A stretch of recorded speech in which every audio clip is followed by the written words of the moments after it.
Y yo no entendía en ese momento por qué estaba llorando ella. Pero ahora lo entiendo. Disciplinar a un ser querido duele. Duele, no es algo fácil de hacer. Disciplinar a un ser querido nos causa sufrimiento. Y a veces evitamos disciplinar por eso, porque no queremos sentir el sufrimiento que le vamos a causar a ese ser querido. En Filipenses 2:21 leímos que todo el mundo busca lo suyo propio. Buscamos lo que es fácil, buscamos lo que no nos cuesta, lo que no nos incomoda, lo que no nos produce angustia emocional. Evitamos el sufrimiento, lo cual es lógico. Uno naturalmente evita el sufrimiento. Pero cuando se trata del amor, cuando se trata del verdadero amor, del amor espiritual, del amor divino, ¿qué nos dicen las Escrituras? Volvamos a 1 Corintios, capítulo 13. 1 Corintios, capítulo 13. En el versículo 4 leímos, el amor es sufrido. Y luego, más adelante, en el versículo 5, en la mitad del versículo dice, no busca lo suyo. El amor no busca lo suyo.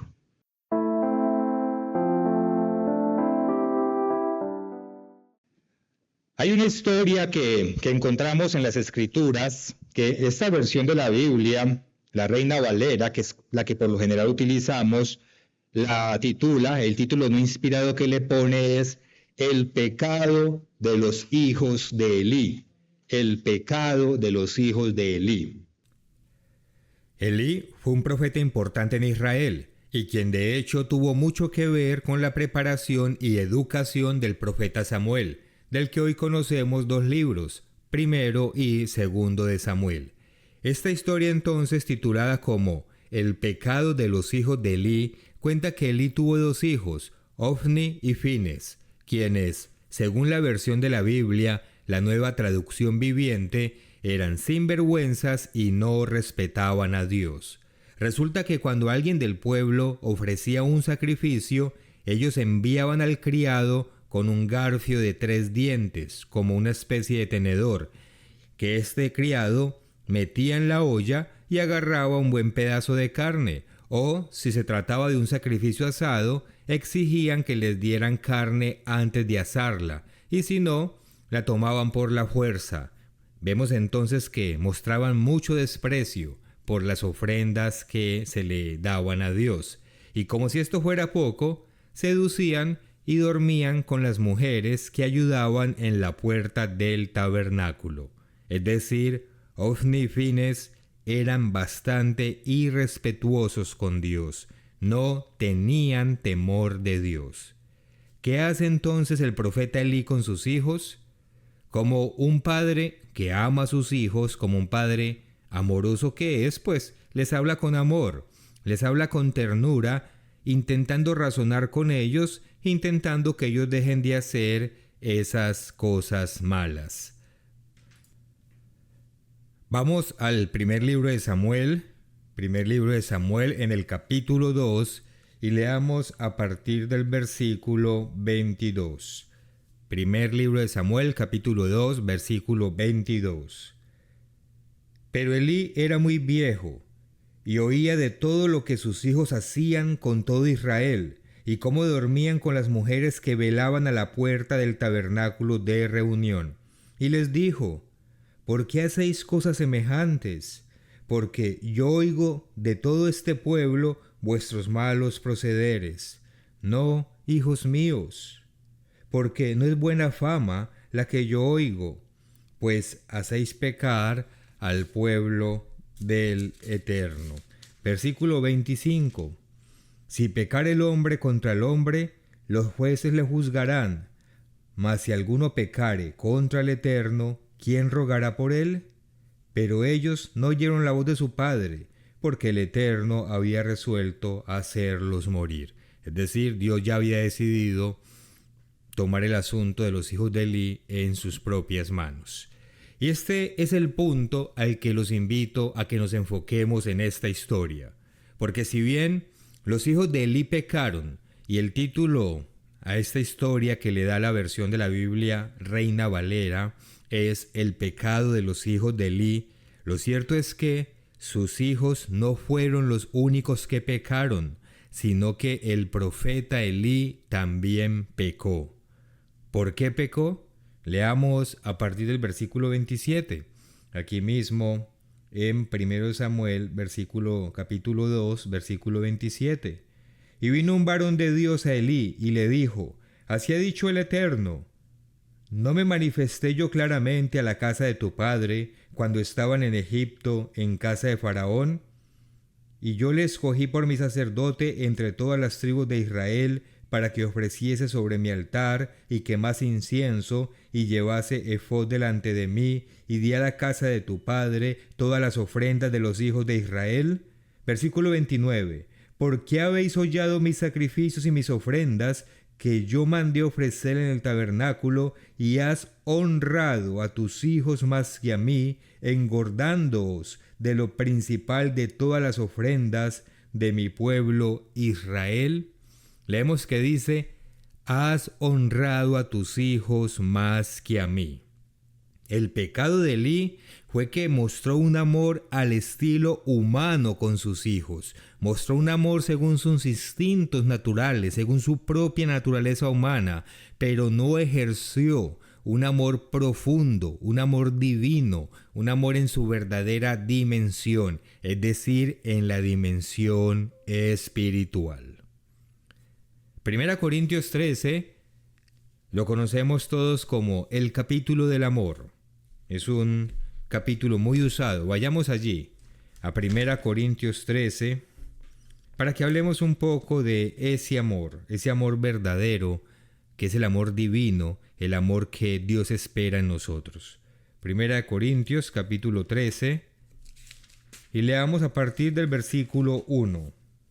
Dice: si yo hablase en lenguas humanas y angélicas, y no tengo amor, vengo a ser como metal que resuena, o címbalo que retiñe. Y si tuviese profecía, y entendiese todos los misterios y toda ciencia, y si tuviese toda la fe, de tal manera que trasladase los montes, y no tengo amor, nada soy. Y si repartiese todos mis bienes para dar de comer a los pobres, y si entregase mi cuerpo para ser quemado, y no tengo amor, de nada me sirve. Versículo 4. El amor es sufrido. Vemos que dice que el amor es sufrido. Esta es la primera característica que se nos da en el capítulo del amor verdadero, del amor profundo, del amor divino que procede de Dios. De todas las características que enumera, la primera que nos da es que el verdadero amor es sufrido. Ahora bien, ¿qué es el sufrimiento? Para que lo entendamos bien. Pues yo creo que todos sabemos qué es el sufrimiento, porque todos de una forma u otra hemos sufrido. Y aunque a veces nos cuesta definir el concepto, la verdad es que todos sí entendemos qué es el sufrimiento. Y para efectos de este estudio que estamos haciendo, pues podemos definir el sufrimiento como una angustia emocional o una sensación de infelicidad que nos desagrada y nos irrita. Angustia emocional o sensación de infelicidad que nos desagrada y nos irrita. Y por ello tenemos la tendencia natural y lógica de evitar todo lo que nos causa sufrimiento. ¿Quién quiere sufrir? Pues nadie. Nadie quiere sufrir. Por eso nuestra tendencia natural, nuestro instinto es evitar aquello que nos causa sufrimiento. Sin embargo, la primera característica que encontramos aquí en este capítulo 13 de 1 Corintios del verdadero amor, del amor bíblico, del amor divino, es que es un amor que está dispuesto a asumir el sufrimiento propio o ajeno, está dispuesto a asumir esa angustia emocional o esa sensación molesta en aras o en favor de hacer lo que es correcto, en favor del bien mayor. Esta es esa primera característica que encontramos aquí de ese amor divino, del amor al estilo bíblico, que es un amor que está dispuesto a asumir el sufrimiento propio y también el ajeno. ¿Para qué? Para alcanzar un bien mayor, para hacer lo que es correcto. Ese es el verdadero amor. En una solamente sus características, no las vamos a analizar todas porque es cuestión de varios mensajes. Pero volviendo entonces a la historia del profeta Elí, vimos que él habló con ternura a sus hijos. Y alguien podría decir que Elí le amó con amor a sus hijos, pero con amor según el entendimiento del mundo de lo que es amor. Ya les decía, no, hijitos míos, miren, por favor, lo que están haciendo está mal.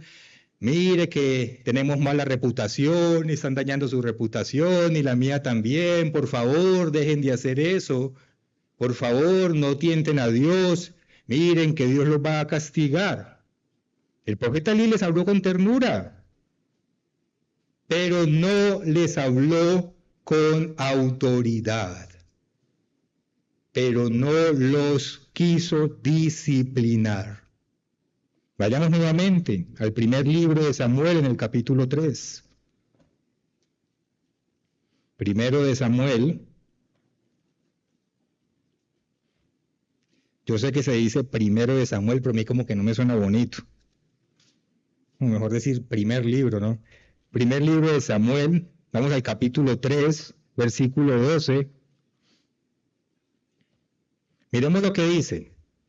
Primer libro de Samuel, capítulo 3, empezando en el versículo 12.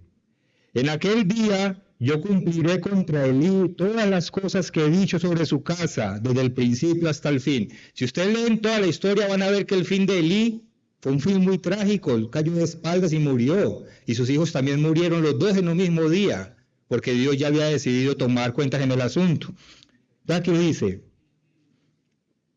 versículo 12. En aquel día yo cumpliré contra Elí todas las cosas que he dicho sobre su casa, desde el principio hasta el fin, y le mostraré que yo juzgaré su casa para siempre por la iniquidad que él sabe. Y aquí dice el versículo 13, porque sus hijos han blasfemado a Dios y él no los ha estorbado. Porque sus hijos han blasfemado a Dios y él no los ha estorbado. Y esta palabra estorbado también se puede traducir como disciplinado. Y Elí no los disciplinó. Por supuesto que Elí debía hablar como habló con sus hijos, con amor, con ternura. Por supuesto que los debió haber exhortado. Pero también tenía la obligación de disciplinarlos. También tenía la obligación de castigarlos y de tomar las medidas necesarias para que sus hijos dejaran de hacer esos comportamientos tan pervertidos y dejaran de afrentar a Dios de la manera tan descarada en lo que lo estaban haciendo. Elí era profeta de Israel. Elí juzgó por 40 años la nación de Israel. Elí tenía autoridad y tenía los medios para impedir que sus hijos siguieran haciendo lo que estaban haciendo. Él tenía los medios para hacerlo, para evitar que los hijos continuaran con todas esas perversidades. Entonces, ¿por qué no lo hizo? No lo hizo porque no quería que sus hijos sufrieran. Les quería evitar ese dolor, ese padecimiento, esa angustia emocional, esa sensación de infelicidad que podrían sentir sus hijos si eran corregidos, o si eran detenidos de hacer lo que estaban haciendo, o si eran castigados. Pero más que eso, o igual a eso, como lo queramos ver, Elí no disciplinó a sus hijos porque quería evitarse el sufrimiento de ver a sus hijos sufrir. Elí quería evitarse el sufrimiento de ver a sus hijos sufrir.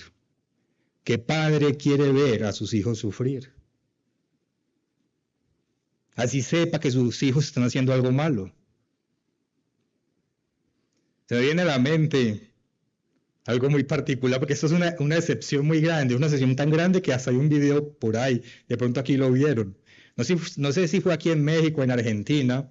En todo caso, el hijo de esta señora estaba robando y como que estaba guardando las cosas en la casa que se había acabado de robar. Pues esa señora, muy bien puesta, una señora chiquita, ya de edad, pero bien brava, muy bien puesta en sus zapatos, llamó a la policía para que vinieran por su hijo porque su hijo estaba robando y su hijo tenía que devolver lo que se estaba robando y pagar lo que estaba haciendo. Y eso lo filmaron pues con los teléfonos celulares y demás, y era muy curioso, porque ¿cuántos padres son capaces de hacer eso? Pero los padres entienden que aman a sus hijos y entonces por eso que entienden por amor se abstienen de disciplinarlos como es debido. Entonces, volviendo a la historia del profeta Elí con sus hijos, él no los disciplinó, entre otras cosas, para evitarse su propia angustia emocional, para evitarse esa sensación de infelicidad, de dolor y de sufrimiento que tendría que enfrentar al ver que sus hijos estaban siendo disciplinados, al ver que sus hijos estaban sufriendo. El punto aquí es que lo que a veces pensamos que hacemos por amor a otros, en realidad lo estamos haciendo por amor a nosotros mismos. Lo que a veces pensamos que hacemos porque amamos a los demás, en realidad lo estamos haciendo porque nos amamos es a nosotros mismos.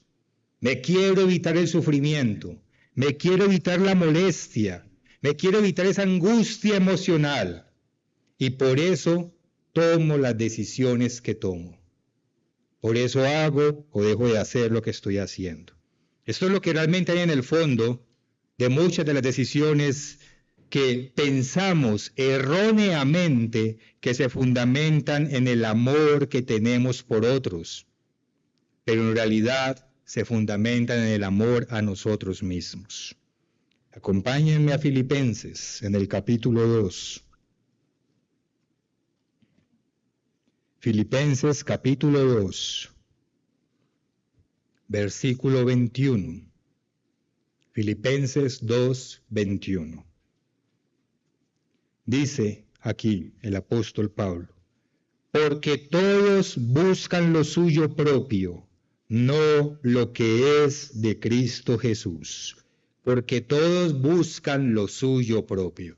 Así es el amor al estilo carnal, así es el amor al estilo humano, así es el amor según el instinto en la naturaleza humana. Es un amor egoísta que se enfoca en la misma persona, que se enfoca en nosotros mismos, aunque en apariencia quiera mostrar que se interesa por las otras personas. Aquí tengo un libro que yo sé que lo hemos mencionado ya en un par de mensajes y también el señor Ernesto Neri hace un tiempo dio un mensaje que también utilizó este libro. Pero hay algo aquí muy interesante porque es que esto es la opinión de un experto allá en el mundo secular, un experto, una persona muy respetable que trabajó más de 40 años con familias y escribió este libro, El colapso de la autoridad, se llama Leonard Sachs, y quisiera que volviéramos a escuchar o que leamos esta parte que él escribe aquí en la página 61. Él escribe aquí en la página 61 lo siguiente. ¿Qué diferencia hay entre decir tu hijo no tiene respeto o puede que tu hijo tenga los síntomas de un desorden psiquiátrico? Mucha. Cuando digo tu hijo no tiene respeto, la responsabilidad recae tanto sobre el padre o la madre como sobre el niño. A esa responsabilidad acompaña la autoridad para hacer algo al respecto. Pero cuando se dice tu hijo podría tener los síntomas de un desorden psiquiátrico, entonces la responsabilidad escapa de los padres y del niño y recae en un médico con recetario, y más aún en el creciente complejo médico-psiquiátrico terapéutico. Y la siguiente pregunta razonable que se hace un padre no es ¿Qué tenemos que hacer para que cambie su conducta? Si no, ¿tendríamos que darle alguna medicación? Está la importancia de ver en dónde radica la responsabilidad de las reacciones de los hijos. Si nos escudamos en que es una enfermedad, que puede que en algunos casos lo sea, pero lo será en la mayor parte de los casos. Vamos a la página 52, que también continúa explicando un poco esto. Dice aquí en la página 52, Elizabeth Root, trabajadora social en salud mental, afirma que los padres se sienten satisfechos con la solución rápida que ofrecen los medicamentos y no quieren acometer el esfuerzo que supone llegar al fondo del problema.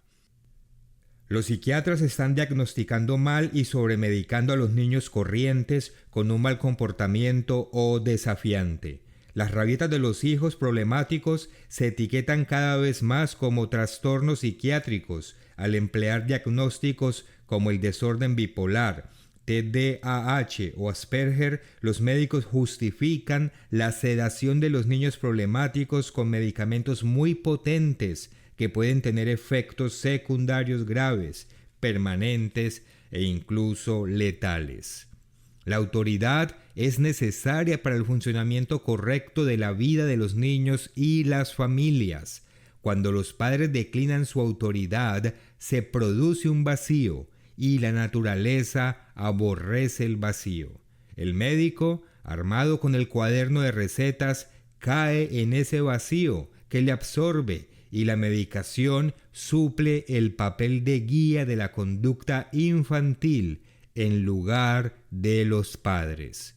Para muchos de ellos es más fácil administrar una pastilla prescrita por un médico licenciado que enseñar con firmeza a un niño e imponerle las consecuencias de su mala conducta.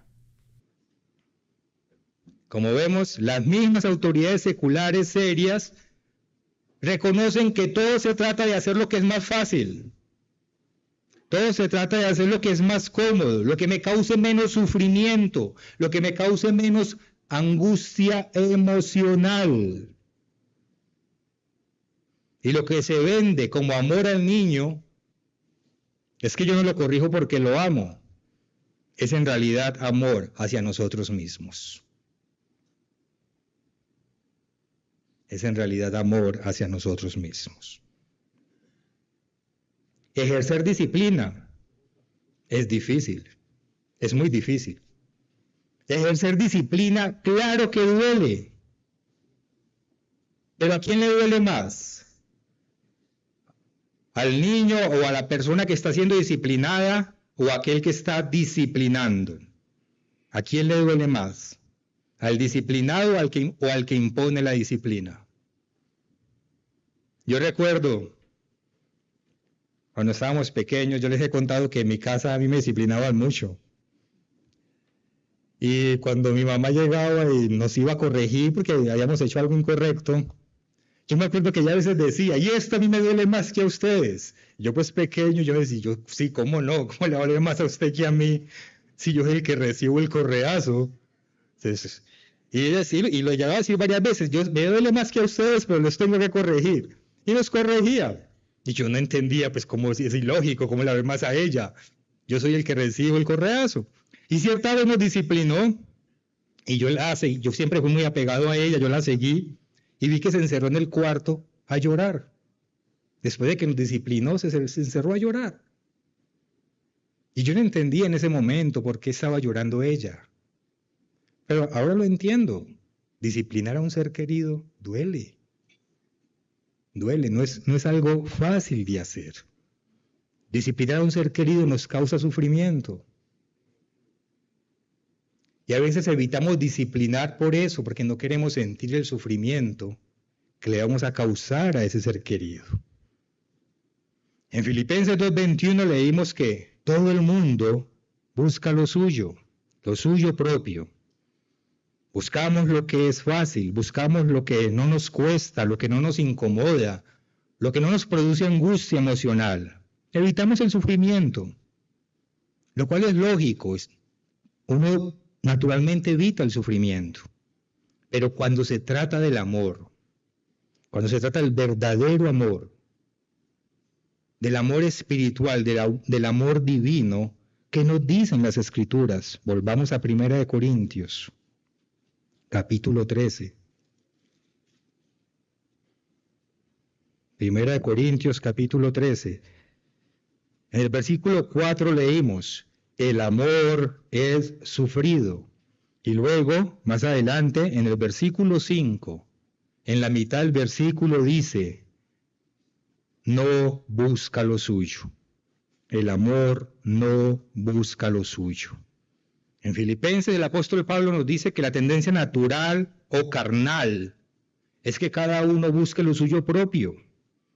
Y así es el amor, como lo entiende el mundo. Así es el amor como lo vive el mundo. Así es el amor según el instinto de la naturaleza humana. Busca lo suyo. Está enfocado hacia adentro.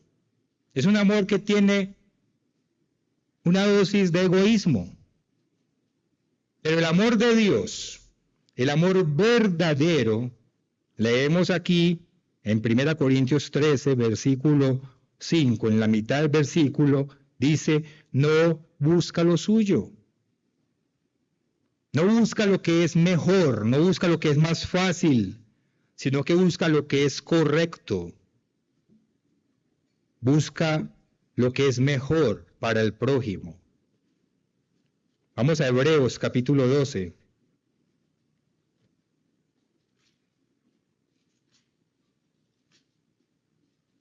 Hebreos capítulo 12, versículo 6. Dice aquí, Hebreos 12, 6. Porque el Señor al que ama, estamos hablando de amor, pero es ese amor espiritual, ese amor profundo y verdadero, el Señor al que ama disciplina y azota a todo al que recibe por hijo.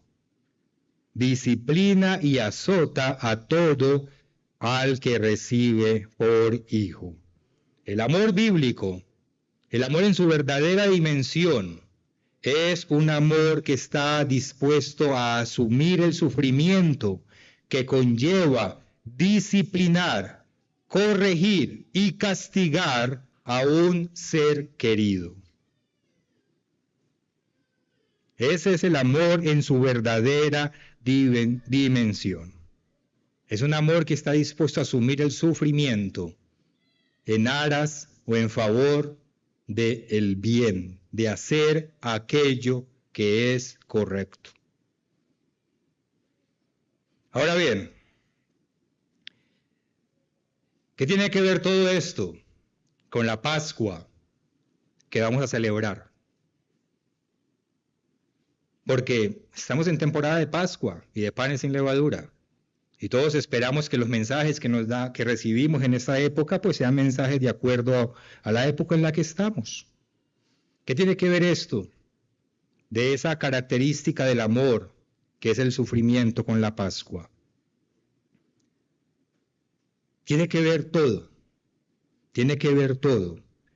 Porque con la Pascua, tanto el Padre como Jesucristo nos dieron el ejemplo de este verdadero amor. El amor que el Padre y el amor que Jesucristo tienen por nosotros es un amor que es profundo, que es verdadero, que es divino, porque entre muchas otras cosas, el amor que ellos tienen por nosotros es un amor sufrido.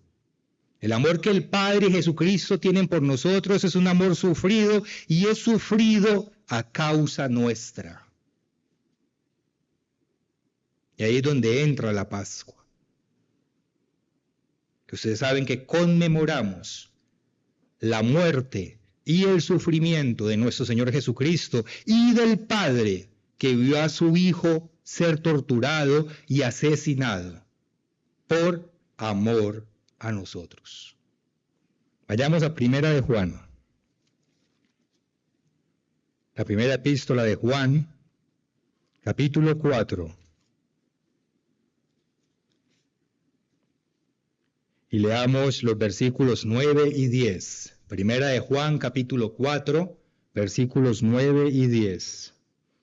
Dice: en esto se mostró el amor de Dios Padre. En esto se mostró el amor de Dios para con nosotros, en que Dios envió a su Hijo unigénito al mundo para que vivamos por Él. Está diciendo, en esto se mostró el amor divino, el amor de Dios, en que envió a su Hijo para que vivamos por Él. Luego dice el versículo 10, en esto consiste el amor, el verdadero amor, no el amor según el instinto humano, sino el amor divino. En esto consiste el amor, no en que nosotros hayamos amado a Dios, sino en que Él nos amó a nosotros y envió a su Hijo en propiciación por nuestros pecados. La prueba más grande de que Dios Padre nos ama, de que Dios Padre tiene el verdadero amor por nosotros, es que entregó a su Hijo amado para que muriera por nosotros. Ese es el ejemplo máximo de que Dios Padre practica y ejerce el verdadero amor. De ese amor del cual una de sus primeras características más importantes es que está dispuesto a sufrir por el bien de otros o por un bien mayor.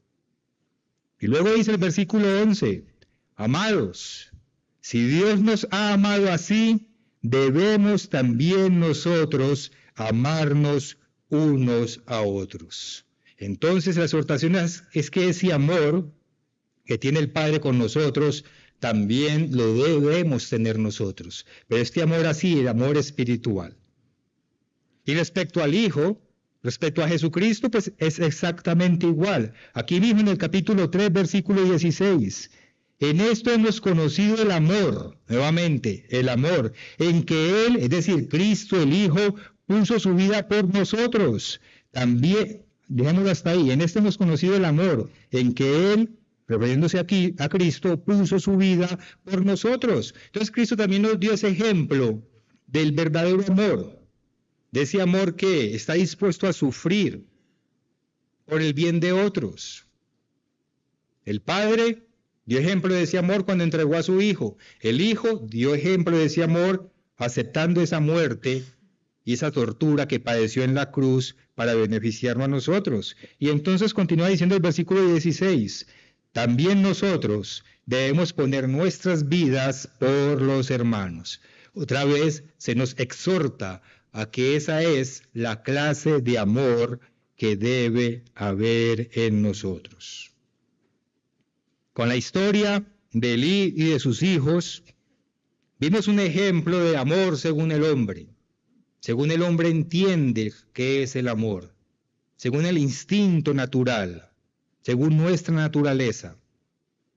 Pero con la Pascua, con el sacrificio de nuestro Señor Jesucristo, vemos un ejemplo de lo que es el amor divino. Ese amor según el Padre y según el Hijo. El amor según el hombre, por lo general, es un amor que aparenta ser para otros, pero es un amor egoísta, porque en realidad lo enfocamos en nosotros mismos. Y aunque usamos los ejemplos de padres e hijos, sabemos que esto se aplica en todos los ámbitos. No solamente se aplica en la relación que tienen los padres con los hijos, sino que se aplica en todos los ámbitos de nuestra vida.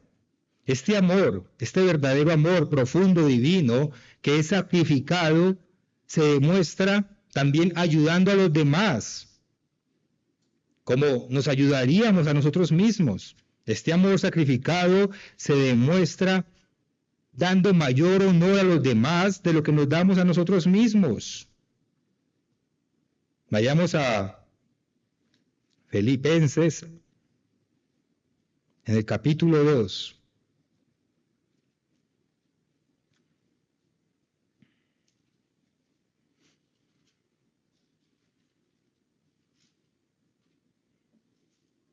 Filipenses 2.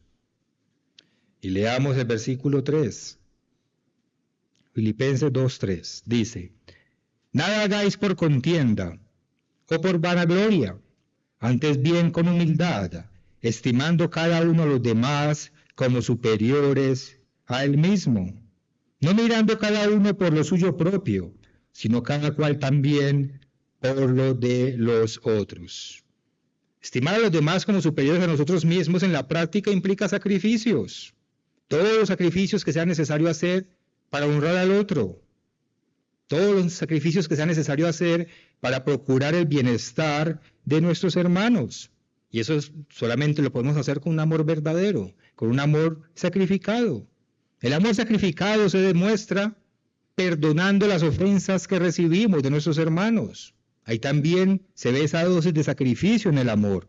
El amor sacrificado se demuestra buscando la paz con todos. Buscando la paz con todos.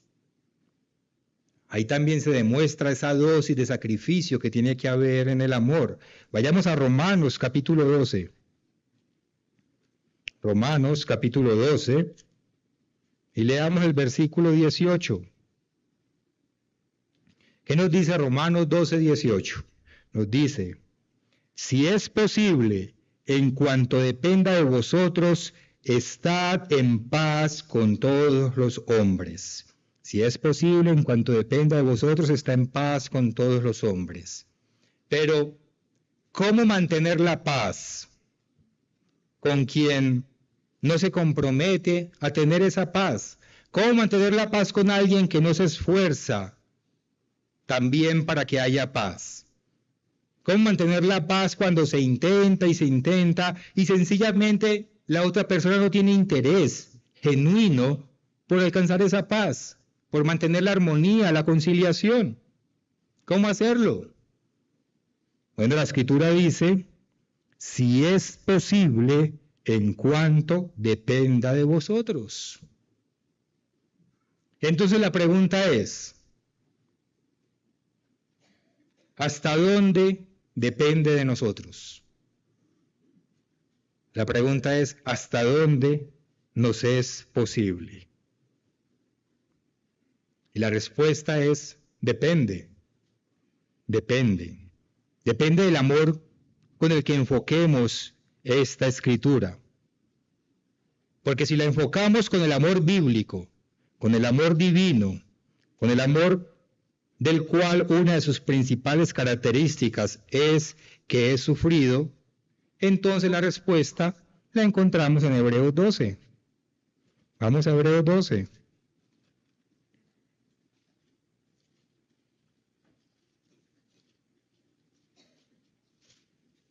Hebreos 12, leamos los versículos 3 y 4. Hebreos 12, 3 y 4.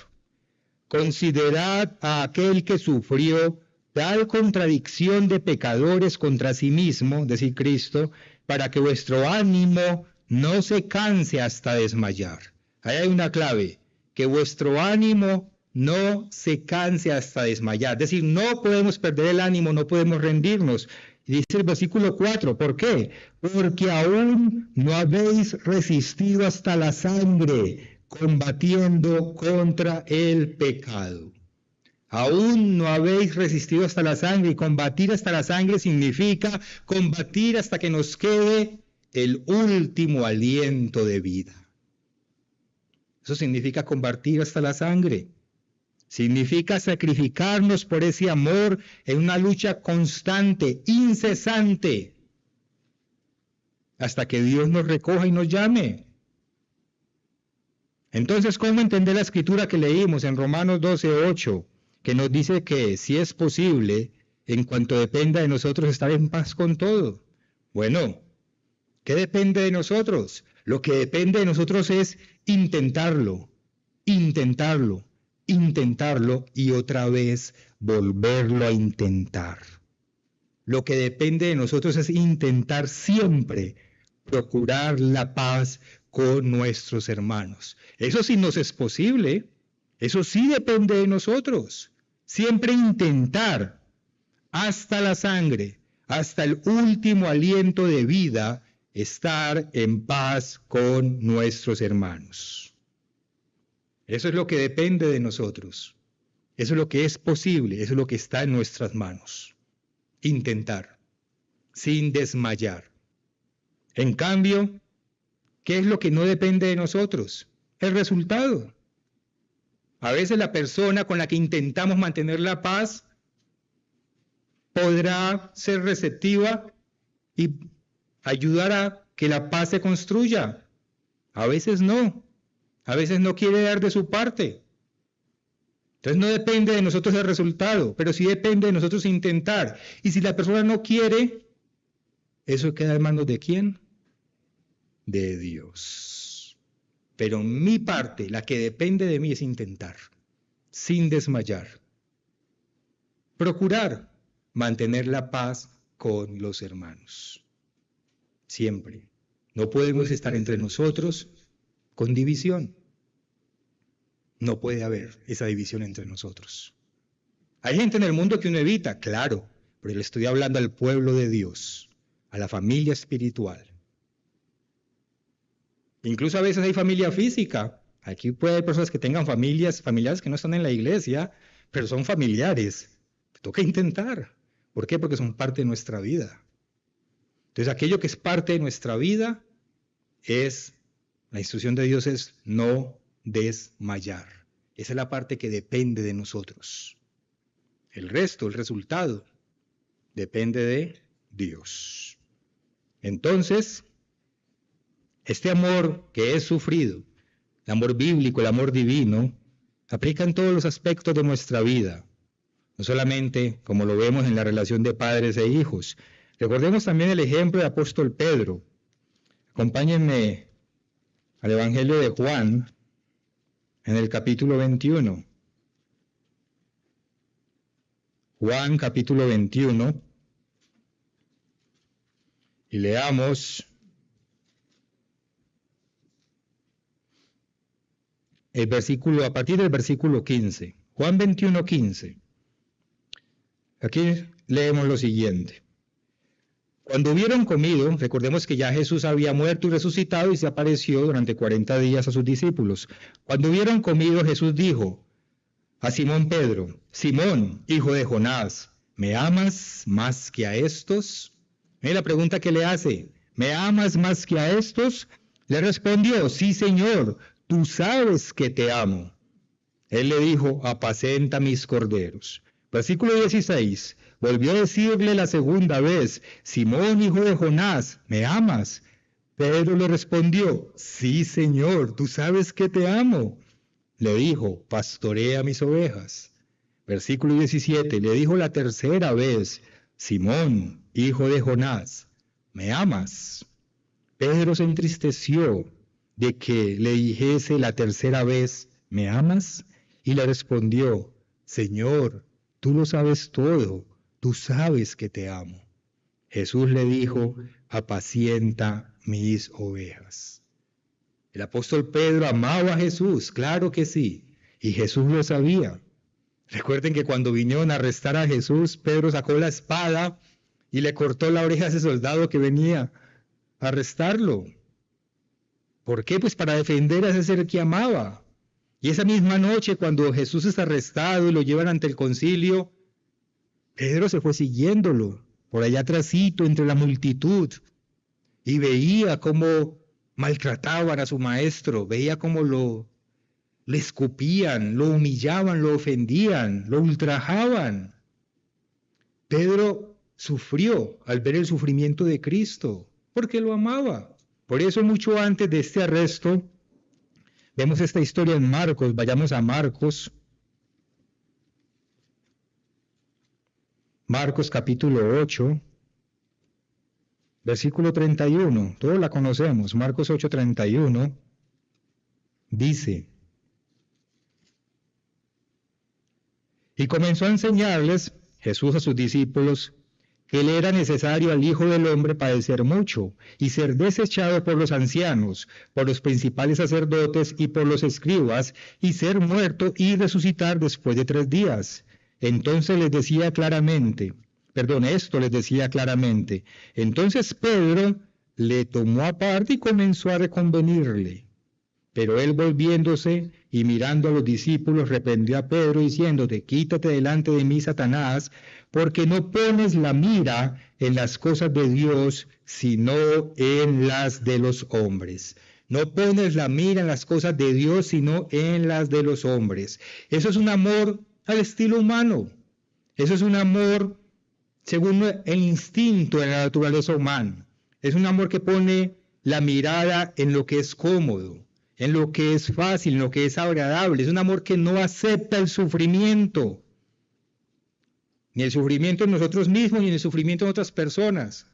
Pedro no quería ver a su maestro sufriendo, o alguno de nosotros querría verlo. Y entonces él, con ese amor que tenía en ese momento, un amor más conforme a la naturaleza humana que divino, recordemos que él estaba en proceso de conversión, con ese amor que como él lo entendía, pues él le estaba diciendo a Cristo, pues, escápese de esas cosas, buscando lo que era más cómodo, lo que es agradable, lo que es evitar el sufrimiento, porque Pedro aún no entendía la verdadera dimensión del amor divino, el amor que proviene de Dios. Y esto es algo que no solamente le ocurre al apóstol Pedro.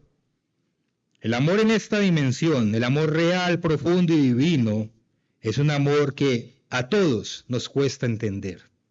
Es un amor que nos cuesta entender.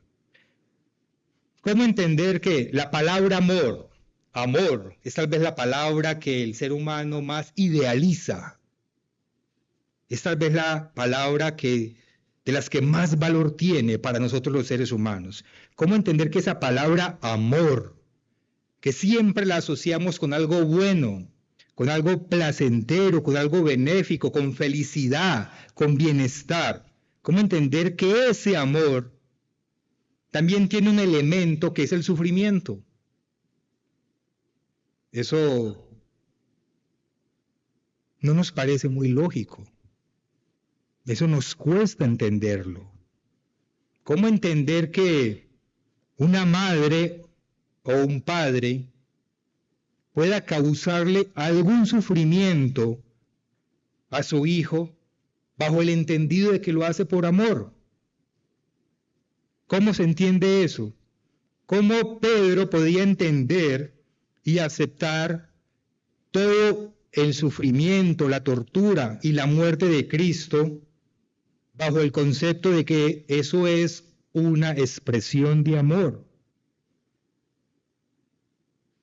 Para que entendamos un poco el razonamiento del apóstol Pedro, que quiso convencer a Cristo de que no se entregara para ser crucificado y sufrir todos esos azotes, tengamos en cuenta de que Pedro debió conocer la profecía que está en Isaías en el capítulo 52. Vayamos a Isaías, capítulo 52, que es una escritura que con toda seguridad repasaremos en la Pascua. Isaías, capítulo 52 y versículo 14. Refiriéndose a Cristo, la profecía, al momento en que él iba a ser apresado y maltratado. Isaías 52, 14. Cómo se asombraron de ti muchos, de tal manera fue desfigurado de los hombres su parecer. Se fueron tanto los golpes que lo desfiguraron, y su hermosura más que los hijos de los hombres. Capítulo 53, versículo 3. Despreciado y desechado entre los hombres, varón de dolores, experimentado en quebranto, y como que escondimos de él el rostro, como que lo dejamos solo. Fue menospreciado y no lo estimamos. Versículo 4. Ciertamente llevó él nuestras enfermedades y sufrió nuestros dolores. Sufrió. El amor es sufrido. Y nosotros le tuvimos por azotado, por herido de Dios y abatido. Mas él herido fue por nuestras rebeliones, molido por nuestros pecados. El castigo de nuestra paz fue sobre él, procurando la paz de todos nosotros. Y por su llaga fuimos nosotros curados. Todos nosotros nos descarríamos como ovejas, Cada cual se apartó por su camino, mas el Eterno cargó en él el pecado de todos nosotros. Pedro, el apóstol Pedro, con toda seguridad conocía estas escrituras, esta profecía. Él entendía que una muerte horrenda le esperaba a Cristo, a su Maestro, a un ser querido. Un ser querido que se dedicaba a hacernos el bien. Un ser querido que se dedicaba a sanar enfermos y ayudar a la gente sin importar quién era. ¿Cómo no iba a querer Pedro que ese ser querido escapara de dolor, de padecimiento y de mucho sufrimiento, según el entendimiento del amor que Pedro tenía en ese momento? Pero Jesucristo no tenía puesta su mirada en su propio cuerpo o en aquello que no le causara angustia emocional o sensación de infelicidad o dolor, sino que Jesucristo tenía su mirada puesta en el beneficio que recibiría toda la humanidad por su sufrimiento y aún por su muerte. Esa era la magnitud del amor sufrido de Cristo por nosotros. Sufrió por amor, como lo leímos en 1 de Juan, para que nuestros pecados fueran perdonados y para que nuestras enfermedades, como lo acabamos de leer, fueran sanadas. Pero un amor de esa magnitud es un amor que no se lleva bien con la naturaleza humana. Un amor de esa magnitud, un amor entendido así como está aquí, un amor bíblico, es un amor que la naturaleza humana rechaza. De hecho, es un amor que no nace en nosotros, sino que tiene que venir de Dios. Es un amor que Dios debe producir en nosotros. ¿Cómo produce Dios ese amor en nosotros? Pues por medio de su Espíritu Santo. En Hechos 2:38 todos sabemos que dice: arrepentíos y bautícese cada uno de vosotros en el nombre de nuestro Señor Jesucristo, en el nombre de Jesucristo, para perdón de los pecados, y recibiréis el don del Espíritu Santo. Y luego en Gálatas 5:22, ¿qué dice? Mas el fruto del Espíritu es... ¿Cuál es el primer fruto de ese Espíritu Santo que recibimos cuando nos arrepentimos? El amor. Mas fruto del Espíritu es amor. Dios tiene que depositar ese verdadero amor, ese amor bíblico, profundo y divino en nosotros. Ese es el tipo de amor que Dios deposita en nosotros. No es un amor que podemos producir nosotros mismos. No es un amor conforme a la lógica humana. Es un amor divino. Es un amor que proviene de lo alto. Es el amor de Dios en nosotros. Volvamos a 1 de Juan capítulo 4. 1 de Juan capítulo 4, versículo 7. Amados, amémonos unos a otros, porque el amor es de Dios. Así nos dice de quién es ese amor profundo y verdadero. El amor es de Dios. Todo aquel que ama es engendrado por Dios y conoce a Dios. Ahí está.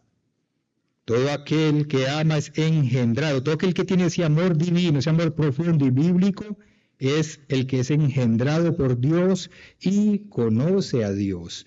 Vemos que la única manera de tener ese amor dentro de nosotros es que Dios lo deposite cuando nos engendra por medio de su Espíritu Santo en el momento del bautismo. Y veamos otra escritura que lo confirma más claramente, Romanos capítulo 5. Romanos capítulo 5 y versículo 5. Romanos 5:5 dice: y la esperanza no avergüenza, porque el amor de Dios, es el verdadero, ha sido derramado en nuestros corazones, como por el Espíritu Santo que nos fue dado. O sea, simple, claro y sencillo. No nos queda ninguna duda de que necesitamos el Espíritu de Dios en nosotros para ejercer el verdadero amor, el amor profundo, ese amor del cual una de sus características principales es que es un amor sufrido, un amor sacrificado. La reflexión entonces es, entendiendo qué es el verdadero amor, el amor bíblico, el amor divino, el amor profundo, teniendo acceso a ese verdadero amor por medio del Espíritu Santo que está dentro de cada uno de nosotros cuando nos bautizamos, y viendo el ejemplo del Padre y de su Hijo Jesucristo en esta Pascua, donde se concreta esa prueba de ese verdadero amor, ese sufrimiento que ellos estuvieron dispuestos a aceptar por nosotros. Entendiendo todos estos elementos, la pregunta para nosotros es, ¿practicamos nosotros y permanecemos nosotros en ese verdadero amor? En ese verdadero amor. Las decisiones que tomamos en nuestra vida,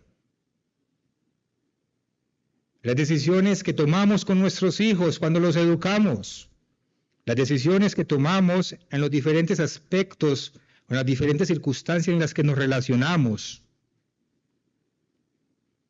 es entre otras cosas un amor sufrido, o es un amor según la naturaleza humana. Es un amor que es para nosotros mismos, porque no nos gusta sufrir. ¿Qué clase de amor practicamos y ejercemos nosotros? ¿Seguimos el ejemplo de Cristo? ¿Seguimos el ejemplo del Padre? ¿Seguimos el ejemplo bíblico? ¿O nos dejamos llevar por nuestros instintos naturales? Y nos rehusamos a hacer lo que sabemos que es correcto. En todos los ámbitos de nuestra vida, no solamente educando a nuestros hijos, también perdonando a nuestros hermanos, también ayudando al necesitado, también dándole más honra a los demás que a nosotros mismos, etcétera, etcétera. En todas esas situaciones, ¿cuál es el amor que manifestamos? ¿El amor al estilo del mundo o el verdadero amor que debe haber en nosotros? ¿Cómo sabemos qué clase de amor guía nuestras decisiones? Juan capítulo 15. Todos sabemos que Juan es el discípulo del amor y sí que profundizó en el tema del amor. Juan capítulo 15, versículos 9 y 10. ¿Cómo saber qué clase de amor guía nuestras decisiones? Juan 15, 9 y 10 dice, como el Padre me ha amado, seguimos hablando del amor, como el Padre me ha amado, así también yo os he amado. Permaneced en mi amor, o sea, no en el amor al estilo del mundo, en el amor de Dios. ¿Y qué dice el versículo 10? Si guardaréis mis mandamientos, permaneceréis en mi amor. Si guardaréis mis mandamientos, permaneceréis en mi amor, así como yo he guardado los mandamientos de mi Padre, y por eso permanezco, no dice por eso, pero se entiende, y por eso permanezco en su amor. Si las decisiones que tomamos en nuestra vida diaria, aunque sean difíciles, aunque nos causen dolor, aunque nos causen angustia emocional, aunque nos causen esa sensación de infelicidad, aunque nos causen sufrimiento, si aún así las tomamos en obediencia a la ley de Dios, a sus mandamientos y estatutos, entonces permanecemos en el verdadero amor. Entonces es porque estamos practicando el verdadero amor. Así de fácil es el concepto. Y yo creo que todos nosotros aquí lo entendemos. Otra cosa es tener la fe y la valentía para poner en práctica este verdadero amor. Eso ya es otra cosa muy diferente. Tener la fe y la valentía para poner por obra este verdadero amor. Pero esa fe y esa valentía también nos la da Dios, aunque eso sería tema para otro estudio. Para finalizar, Leamos una última escritura en el Evangelio de Marcos, en el capítulo 12. Marcos capítulo 12. Leamos los versículos 30 y 31. Marcos 12, versículos 30 y 31. Amarás al Señor tu Dios con todo tu corazón y con toda tu alma y con toda tu mente y con todas tus fuerzas. Este es el principal mandamiento. Y el segundo, versículo 31, es semejante. Amarás a tu prójimo como a ti mismo. No hay otro mandamiento mayor que estos. ¿Con cuál amor amamos a Dios? ¿Con cuál amor amamos a nuestro prójimo? ¿Con el amor según nuestros instintos naturales o con el amor que Dios ha derramado en nosotros por medio de su Espíritu Santo?